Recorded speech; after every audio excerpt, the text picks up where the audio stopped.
Warriors Raptors. Les finales NBA. Yes sir. Cool. Après 2 petits matchs, on fait le point. N'est-ce pas ? On ne perd pas de temps, on vous fait la bise. Pour tous ceux qui ont vécu notamment le Game 2, on l'a commenté en direct, c'était ce dimanche soir. Tout à fait, il y a plein de gens qui ont dit « Ah, il n'y a pas de récap du Game 1, vous avez fait quoi ? Il n'y a pas de récap du Game 2 ?» Eh bien, on se fait un petit récap des 2 premiers matchs. Ouais, voilà.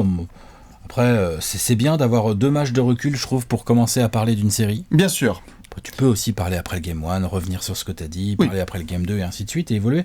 Mais là, au bout de 2 matchs, en plus, ce qui est intéressant, c'est qu'on a des scénarios on a 2 matchs assez différents. C'est clair. Hein, et comme tu le disais là, on l'a vu sur d'autres séries précédentes.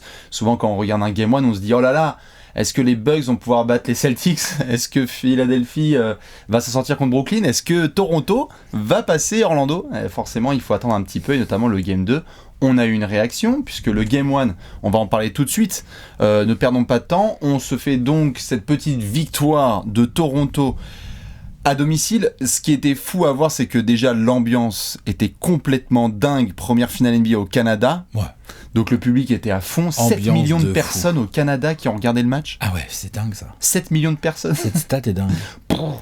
Et Toronto n'a pas du tout la moitié dans la rue. Hein. Bien sûr, dans la moitié chez Jurassic Park. Alors, un bon paquet tout à fait à Jurassic Park et dans les rues canadiennes.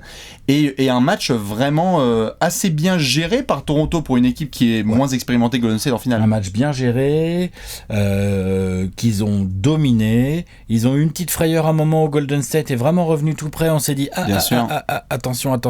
La spéciale Warriors. Iguodala a raté un lay-up. Oh, j'exagère, hein, c'est pas que de la faute d'Iguodala, hein, mais je veux dire, il a raté un lay-up qui aurait pu faire passer devant ou peut-être revenir à l'égalité. C'est bien rattrapé le salaud. Hein Il s'est pas trop mal rattrapé. C'est pas trop mal rattrapé. Le héros, c'est évidemment Pascal Siakam. Donc 2000% au tir. 14 sur 17, je crois. Ouais, entre KD et LeBron, quoi, à peu 14 près. sur 17, tous les moves qui passent, un enfer à défendre pour le contre sur Draymond. Enfin tout quoi. Tout dominant, parce que c'est vrai qu'il faut le signaler. Donc Siakam, exceptionnel. Gasol, très bon dans le début de match et dans l'intégralité de la partie. Très bon. Très bon dans la partie. Kawhi, bien défendu, et il finit à 23 points, mais grâce au lancer, quoi, 5 sur 15 ou 5 sur 14 au tir. Donc c'est pas le Kawhi qu'on avait vu depuis... C'est-à-dire que sur un match comme ça, où Kawhi est bien défendu, où il a un pourcentage de réussite au tir un peu plus faiblard que d'habitude, et ben les Raptors qui gagnent quand même, on était là en train de se dire... Dis donc, on peut avoir quand même. Ils sont sérieux, les mecs. C'est clair. Général Van Fleet à la rescousse, comme d'habitude, qui depuis qu'il est devenu papa, et Stephen Curry, plus ou moins. C'est magnifique en sortie de banc, c'est absolument génial. Il a dû appeler sa fille Riley, je pense. Ouais, c'est ça. Et puis il a aussi regardé l'apéro, à mon avis, dans la salle d'attente. Ouais. À mon avis, il a fait oh putain, j'ai fait toute ma haine. Qu'est-ce qu'il dit, ce connard de français, là ? Oh, le barbu, là, écoute, qu'est-ce qu'il casse les couilles ? Hashtag expert avec un H. Et évidemment aussi du Powell, du Ibaka, et un Kylori qui, si statistiquement n'était pas là, a quand même eu un impact important. Passage en force, distribution, rythme de jeu. Donc une victoire de Toronto qui est vraiment belle. Et tu te dis au Game 2, tiens, vrai challenge pour les Warriors. Nous on a commenté le match, on se dit c'est la première fois que Golden State sur sa dynastie démarre une série à l'extérieur. Est-ce qu'ils peuvent se rattraper ? Alors là on se posait la question. On disait bon, il n'y a pas de KD. Qu'est-ce qu'il va faire ? Demarcus, pas Demarcus. Donc là, boum, Demarcus titulaire. Tout à fait, après Jordan Bell qui avait été titulaire au Game 1, là Steve Kerr qui s'ajuste. Ouais, qui met Demarcus. Sinon le reste du 5 majeur était identique. Classic shit, Iguodala, Draymond, Clay. Voilà, exactement. Match serré quand même. Ah oui. Je veux dire, les Raptors, il y a eu des runs, parce que les Raptors ont eu jusqu'à... mais des runs, 15, t'as jamais eu plus de 12-13 points d'avance. Ouais, ils sont montés à max 15. En première mi-temps. Les Warriors ont bien fini avec un Curry qui se réveille un peu. Curry qui était à 0 sur 5 ou 6 en début de match. On voit la shot chart. Qui se réveille un peu. On voit la shot chart. On dit profitez-en parce que vous verrez pas souvent. C'est une shot chart où je l'ai dit en live. Il y a que des croix. Il y a que des croix rouges. J'ai dit ça, profitez-en. Ça arrivera pas souvent avec Stephen Curry. Capture screen, vous allez voir, ça va changer. 5 minutes après. Ouais. Donc il a bien fini la mi-temps. Il a permis aux Warriors de finalement n'être qu'à 5 points à la mi-temps. Il y avait 59-54. Ouais, d'ailleurs, sur ce travail-là, comme tu le dis sur la première mi-temps, Curry finit bien, mais on a un Clay qui est chaud patate en première mi-temps, qui avait dit, après son Game 1, où certes il met sa vingtaine, qu'il avait un petit... Draymond l'a dit, il y a un petit truc dans son regard, on le sait quand il y a le Clay game qui arrive, tu le sens. Draymond absolument partout. Le premier quart de Draymond est incroyable des deux côtés du terrain. 9-5-4 là au bout d'un quart. C'est ça. Et tout de suite, parce qu'après on va venir à la deuxième mi-temps et notamment à un moment assez décisif dont je sens que tu as envie de parler, c'est tout de suite, tu en parlais là avec l'intégration des Marcus Cousins, l'impact direct, Ibaka et Gasol dans la sauce au niveau des fautes. Fall trouble direct, des Marcus pas hyper efficaces offensivement parlant en termes de shoot, de points et tout. Même en défense. Mais même en défense, par contre il se bat bien au rebond, et puis alors on lui file des balles au poste et il fait faire des fautes. Gasol, parce que c'est des Marcus Cousins. C'est ça. Parce que des Marcus Cousins, franchement... Il a du handle, on l'a vu. Il est capable de monter les ballons. Il est capable de jouer Ibaka et Gasol au large. Ils aiment quand même pas trop ça. Et il est capable d'aller les bully au poste parce que Pépère fait 125 kilos. Et qu'il a encore. Combien, mais... Oui, il a bien 125 en sortie de réveil. Ouais, bien sûr. Non, il les a vraiment enfoncés. Il y a eu des fautes après, on peut revenir dessus comme à chaque match. Mais oui. C'est clair qu'il est là, il provoque. Le pari de Steve Kerr est très bon. Le pari de Steve Kerr est très bon, surtout qu'en plus des Marcus, au-delà de ça, il amène aussi une dimension technique. Sans faire offense à Kevin Looney ou à Jordan Bell, ils l'ont pas. C'est-à-dire que Demarcus, c'est un gars, les double teams, le nombre de passes, de bonnes passes qu'il a fait sur des double teams où t'avais des cut backdoor. Tout à fait, bien sûr. Et puis panier facile. Ça, c'est très intéressant. Bien sûr. Pour Golden State et pour le jeu qu'ils ont envie d'imprégner. Et puis c'est vraiment galère pour la défense de Toronto, qui est une défense extrêmement bonne placée. Extrêmement bonne, et dès que le ballon circule, c'est comme toutes les défenses, tout se complique quoi. Donc non, Demarcus, bon match, il le finira en double-double. Il le finira en 11 points à 10 rebonds, et surtout à cette mi-temps, tu te dis bon, il y a 2-3 choses à régler. Tu l'as dit, il y a à peu près 4-5 points de retard pour Golden State. On attend le speech de Steve Kerr à la mi-temps. Et alors le troisième quart des Warriors. Le retour de vestiaire, la violence. Une dinguerie, parce qu'on est certes sur un 18-0 et qu'après ça s'équilibre entre guillemets sur la fin du quart-temps, puisqu'il y a quoi ? Il y a 31-16 ou 33-18, il y a limite plus 15 ou plus 13. Je crois qu'ils étaient à moins 5 et qu'ils sont à plus 8. Donc quand même, c'est lourd. Une dinguerie, et tout ça sur un niveau de jeu phénoménal. Qui est dingue. C'est-à-dire que Toronto essaie de faire de son mieux, mais Golden State rentre dans une exécution et une discipline. Exécution offensive impeccable, discipline défensive magnifique. C'est flippant. Du coup, tu pousses Toronto à prendre les tirs de loin et ça tombe pas dedans. Parce que Toronto sort de sa nature, Jusqu'à maintenant, et puis jusqu'à maintenant, à chaque fois qu'ils étaient sortis de leur nature, Toronto, ils avaient eu, je sais pas si on peut dire la chance, mais en tout cas la bonne fortune de trouver un Van Vliet qui te met tout. Un Siakam qui shoot à 2000% au Game 1, un Lowry ça rentre, un Gasol ça tombe. Là, ça tombe moins dedans. Du coup, la défense de Golden State en profite pour... En gros, je dis pas qu'ils laissaient shooter, mais en gros, ils essayaient de faire en sorte que Siakam et Kawhi puissent difficilement venir dedans, chercher des lancers et compagnie. Et tu laisses Danny Green prendre des tirs, tu boxes hors bon. Et là, Demarcus est très important. Très important. Iguodala, Livingston, même Draymond, bien sûr, on n'en parle pas, mais enfin, on va en parler. Mais voilà, et donc du coup... Ça rentre pas à côté Raptors, ils ont pas marqué de panier pendant genre 4 ou 30, 4-5 minutes. Très violent. Et de l'autre côté, c'est Golden State. C'est-à-dire que même quand tu défends bien, tu prends des paniers. Quoi. Le fameux troisième quart-temps des Warriors. Tu prends des paniers, quoi. Et tu te retrouves vraiment sur le modèle. Avec Curry qui chauffe un peu. Ouais, t'as du Curry qui chauffe, t'as Clay qui est toujours là. Draymond, Demarcus, tout le monde, en fait, tout le monde. Et c'est là qu'on en vient. Des cut backdoor, ça joue bien au basket, quoi. C'est super, alors que pourtant la défense de Toronto.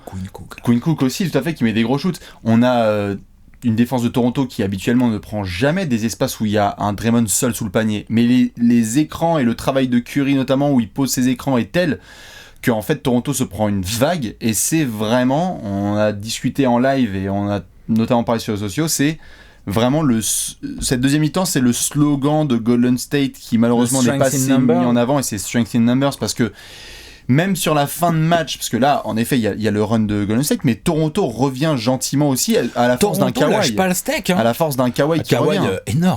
Énorme match de Kawhi. Là, ce match-là. Ouais, bien sûr. Énorme match. Il perd des ballons cons à la fin, mais... Attends, il perd des ballons parce qu'il est hyper bien défendu. Mais il va chercher les lancers quand il faut, il va chercher tous les lancers, il a mis des gros 3 et tout. Il fait un énorme match. S'il est pas là, ça peut être un blowout. Ah oui, nous on attendait la quarantaine. Il en a 30, il reste 5 minutes. Gasol a pas fait vraiment son match. Ah bah de toute façon, le front de courte, Siakam, méconnaissable. Et Ibaka, il a à peine existé. Bah oui, à cause des fautes. Siakam, à partir du moment où il était pas là, Lowry est redevenu le centre des discussions, la production de Van Vliet a fait quelques trucs bien. Bien sûr. On peut pas non plus espérer que Van Vliet à te mettre 18 points par match en finale NBA, tu vois, à un moment donné, faut rester calme. Et tu tombes sur la production de Golden State en Strength in Numbers de 2015-2016 où t'as Draymond en quasi triple-double, 17-9-9 quoi. Ouais. Klay Thompson et enfin les Splash Bros qui sont à plus de 50 points. Enfin, ils sont à plus de 50 points avec un Curry assez dégueu, hein. Curry, il est à quoi 6 sur 18 6... Oui, voilà, alors en pourcentage, mais après le travail. Oui, non, le travail, mais ce que je veux dire par là, c'est qu'avec le même travail dans le même genre de match, Curry peut être à 10 sur 18. Oui, tout à fait. Donc ça veut dire que ces Warriors-là, Après, tu sais, ça c'est souvent ping-pong. Ça, bien sûr, en jouant comme ils ont joué, ils ont encore de la marge sur Curry, quoi. C'est ça qui est 6 sur 17. Ah non, mais il peut, après, on connaît... Il a même raté un lancer, dis donc. Tout à fait, l'effet Curry, c'est la gravité, on le sait, donc tout le monde le regarde, et puis c'est comme ça qu'il y a des backdoors dans tous les sens. Golden State va réussir à tenir et à remporter ce match. Il y a cette action-là, incroyable, de Iguodala qui se retrouve seul à 3 points et qui pourrait garder la balle, parce qu'il y a 3-4 secondes de différence avec l'horloge des 24. Il reste 9-8 secondes, il prend un 3 points. Il met le dagger. Et il met un 3 sur une passe de Livingston, il le regarde comme as là, bien joué Livingston, merci mon gars, il met un gros 3, Toronto est assommé.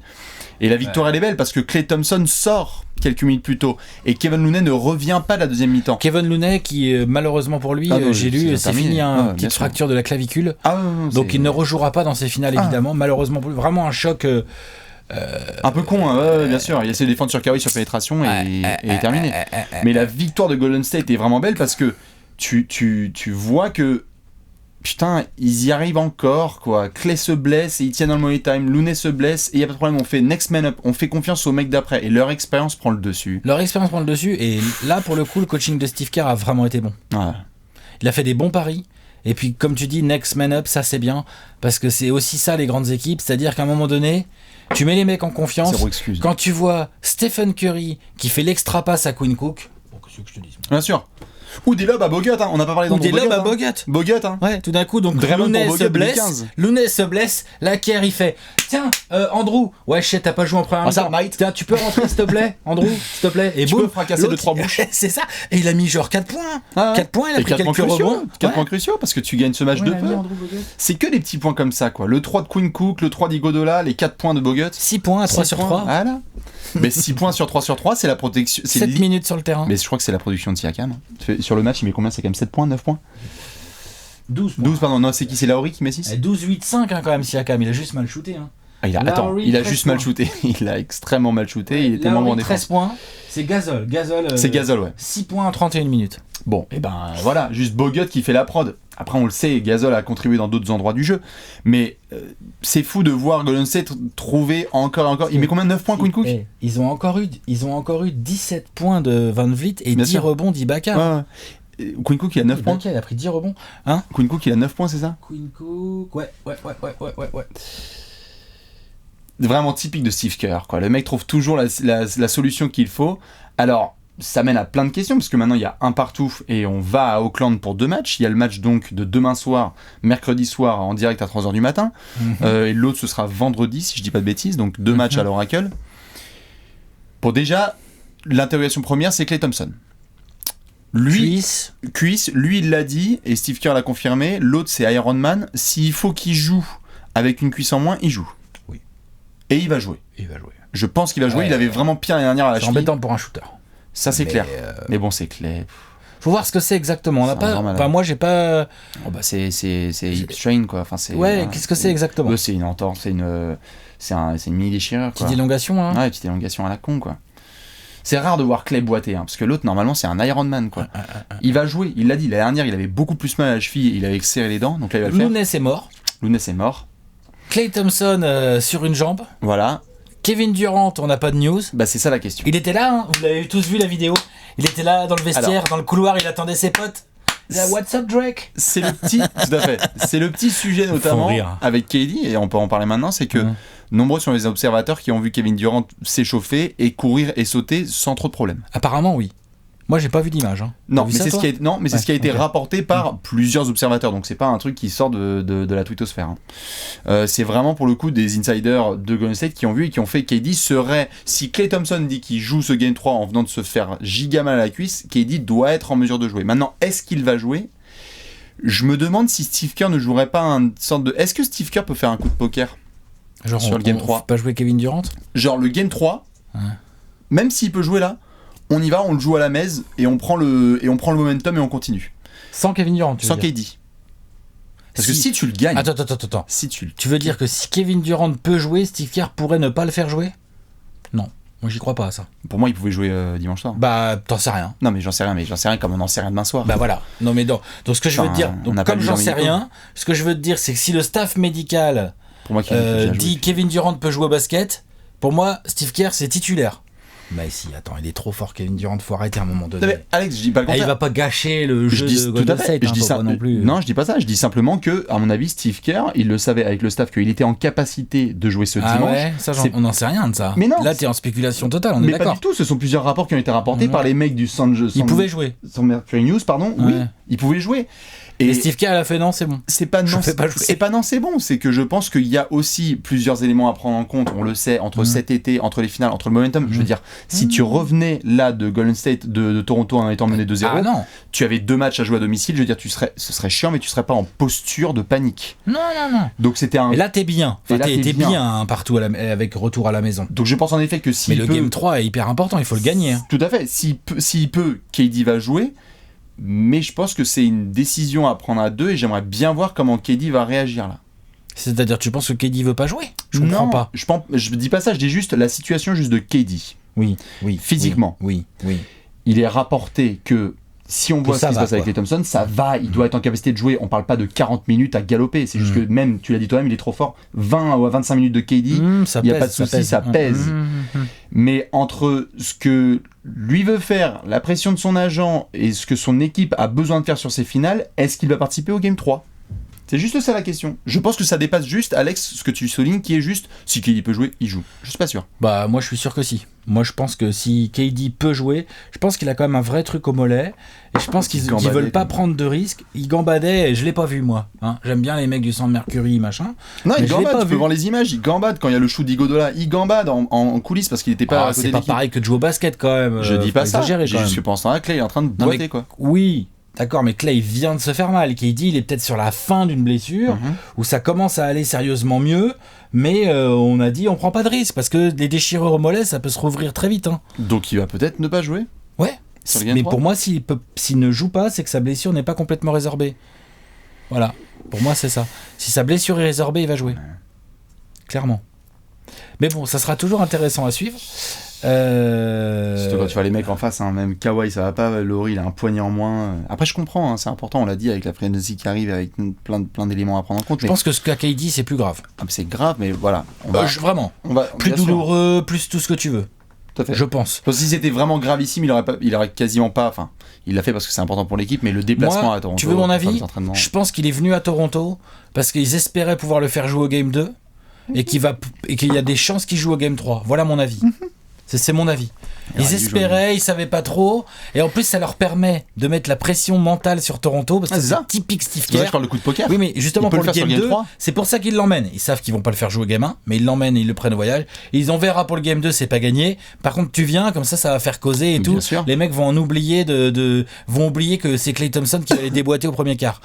Par contre, je pense que si le staff médical dit ok c'est bon, c'est résorbé, et que KD dit ouais c'est bon, j'ai plus trop de douleur, il joue au Game 3. Normalement oui. Clairement. Après on le sait, ça va être un sujet. Il va pas jouer. C'est ça. Et on sait que pas jouer les finales. Et on sait que quoi qu'il en soit, ça aura un impact sur le script. On en a parlé dans la preview de ces finales, c'est que si KD joue et qu'il y a victoire, si KD joue et qu'il y a défaite, enfin on le sait, ça va mener à plein de scripts possibles. Mais dans l'absolu, quand tu es coach, à mon avis, à partir du moment où le staff médical te dit ok c'est bon, KD il peut reprendre il peut jouer, tu le fais jouer. C'est Kevin Durant quand même. Oui. Quand même. Du côté de Toronto, évidemment, il faut qu'il y ait réaction. On a eu un petit peu de tout, dédicace notamment, bon on le sait, il dit pas mal de choses intéressantes en ce moment à Paul Pierce qui nous dit que ça y est, l'esprit des Raptors est détruit. Bon, ça, putain, mais Paul Pierce, mais... c'est la merde, c'est pas le premier ni le dernier. Mais qu'est-ce qu'il a ? Il faut faire des audiences, mon pote. Non, mais d'accord, mais quand même. Il faut dire de la merde. T'es pas obligé de dire de la grosse daube comme ça en permanence. Qu'est-ce qui lui prend ? C'est comme ça. The Truth. Oh la vache. C'est dur comme surnom. Le mec a jamais aussi mal porté son surnom. Je connais pas un mec qui porte aussi mal son surnom. C'est un truc de fou, quoi. Franchement, c'est chaud. Non, c'est sûr. Mais donc, c'est chaud. On verra parce qu'il y a réaction de Toronto. On l'a vu cette saison. Après, c'est différent entre des finales NBA et des séries régulières, mais Toronto a montré qu'ils n'avaient pas peur d'aller en déplacement et de gagner. Ils l'ont fait à Milwaukee, ils l'ont fait à Golden State, ils l'ont fait dans d'autres endroits un peu tendus, donc ils vont se ramener à mon avis le couteau entre les dents. Pour moi, enterrer Toronto après cette défaite qui doit être dure à encaisser, évidemment. Bien sûr. Mais les enterrer là, c'est genre t'as pas regardé les playoffs ou quoi ? Bien sûr. Ou même les 2 premiers matchs. Ou les 2 premiers matchs, genre c'est un truc de fou. Non. Toronto était mené 2-0 contre Milwaukee. Toronto avait un game 4 importantissime, étant mené 2-1 à jouer contre les Sixers. Enfin, je veux dire, non. Toronto, ils vont débarquer mercredi là à Auckland, ils vont jouer grave, ils vont défendre dur, et on n'est pas du tout à l'abri d'un Gasol qui rentre tous ses tirs, d'un Lowry en forme. C'est ça. Tu vois, genre attention. Ils vont pas lâcher comme ça. Il faudrait que Siakam et Lowry. Bon, Siakam, il a fait vraiment un match de Jordan et un match de Michel Jourdain. Donc là, il faut qu'il soit au moins à peu près dans ses standards, déjà, de base. Parce que j'aime bien un 12-8-5, mais il n'a pas eu l'impact de ses stats, même sur la rencontre. Il y a un gros alley-oop, il y a quelques séquences défensives, mais là, tu m'aurais dit, il aurait fait un 4-2-2, j'aurais fait, ouais, clairement. Non. L'impact, Alex, l'impact du match qu'on a commenté, Siakam, tu trouves qu'il a un bon impact sur le match ? Pas suffisant, mais il a quand même pas non plus rien fait, quoi. Non, je dis juste, est-ce qu'il a l'impact d'un mec qui a fait ces statistiques-là ? Je trouve pas à titre personnel. Je trouve qu'il aurait pu avoir beaucoup plus d'impact. Ok.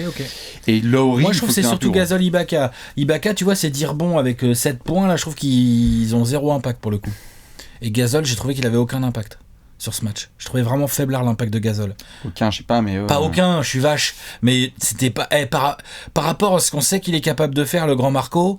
et notamment ce qu'il a fait au Game 1, pour moi le Game 2 là j'ai trouvé vraiment ça rentre pas les tirs, à un moment on l'a vu refuser un shoot, enfin je sais pas, je l'ai pas trouvé dedans.